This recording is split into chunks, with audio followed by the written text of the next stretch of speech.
1941. Nazi Germany dominates continental Europe. To bring down the brutal dictatorship, its military power must be smashed, and the industrial engine feeding it must be broken. That demands an aircraft capable of striking the enemy far behind their front lines, an aircraft to sever supply routes and weaken the Nazi war machine. A single course of action remains: relentlessly bomb Nazi Germany's strongholds. British bomber crews step up, carrying the fight over enemy territory the hard way. The airplane that emerges as the symbol of their determination, and that delivers the hardest blows, is the Avro Lancaster. It comes to represent both the extraordinary courage of the men who fight a nightly war in the skies and the deadly might needed to bring the Third Reich to its knees. By 1941, with Hitler's armies prowling across Europe, Britain's Royal Air Force Bomber Command has only one way to hit back directly: by going into the lion's den, night after night, to strike at German industry, transport lines and cities. Volunteers step forward in droves, despite knowing the grim odds. Losses among bomber crews are notorious. "My own squadron," recalls one veteran, "was wiped out numerically twice during my tour. Yet these young men keep flying. Some are navigators, others bomb aimers, wireless operators, or gunners. Pilots, too, many in their early 20s, a few even younger. A handful might survive an entire tour of 30 missions.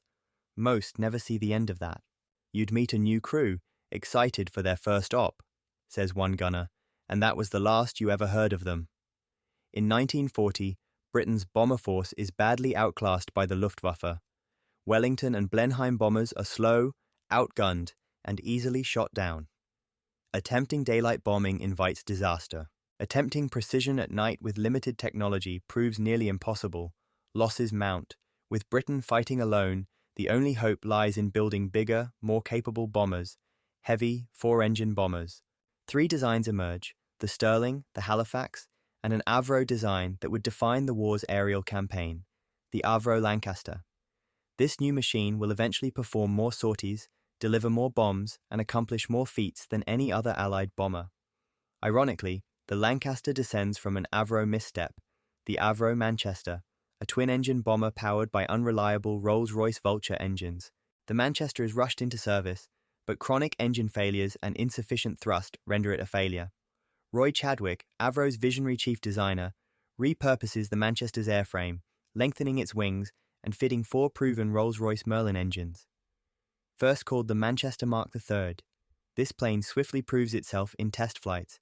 Officially named the Avro Lancaster, it soon heads into mass production. "It was a remarkable leap," says one pilot. "The Manchester had been dogged by problems, but the Lancaster flew like a dream." The Lancaster's initial sortie in early 1942 isn't glamorous. It's just 4 Lanc sowing mines off the German coast. A week later, 2 Lancasters join 100-plus planes bombing Essen, Germany. It's an unremarkable raid, but the Lancaster's potential is plain. Soon, multiple squadrons replace older bombers with Lancasters. Crews find it surprisingly agile. It was as if Chadwick built the perfect bomber, light on the controls, stable and spacious for bombs, both heavy loads and, one day, even bigger specials. In April 1942, 12 Lancasters conduct a breathtaking, low-level daylight raid on Augsburg's diesel engine factory for U-boats. 8 survive to bomb the target precisely, though only 5 make it home. Seemingly, such heroic but costly low-level tactics must give way to mass nighttime attacks. Under new leadership, Air Chief Marshal Sir Arthur Bomber Harris, Bomber Command expands rapidly. By darkness, hundreds of bombers converge into a single stream to overwhelm German defences. The Lancaster quickly becomes the backbone of that strategy, yet flying through the night at 200 mm, at times over cloud or near other bombers in tight streams, is harrowing. Collisions, miscalculations, any slip can be fatal. And then there are the German night fighters and flak. "You see an aircraft coned in searchlights, shells bursting," says a gunner. "You just hope you're not next." Losses soar. Crews press on. Harris is convinced that concentrated bombing can break Germany's industrial heart and shorten the war. In May 1943, Lancasters adapted for bouncing bombs, strike at dams in Germany's Ruhr Valley, the famous Dambusters Raid, led by Wing Commander Guy Gibson. 19 Lancs from 617 Squadron destroy or damage critical dams, flooding factories below. Gibson's pioneering use of radio to direct each bomb run heralds later techniques where master bombers guide entire raids. Later, precision further improves with the new Pathfinder squadrons marking targets via advanced navigation aids. Lancs carry these markers, and also an ever larger variety of bombs. As the Allies prepare to invade Normandy, D-Day, Lancasters strike at fortifications, railways, V-weapon sites, and more. They alone can lift the huge $12,000 LB Tallboy and $22,000 LB Grand Slam bombs, conceived by engineer Barnes Wallis. Submarine pens, battleships, and reinforced bunkers succumb to these monster explosives.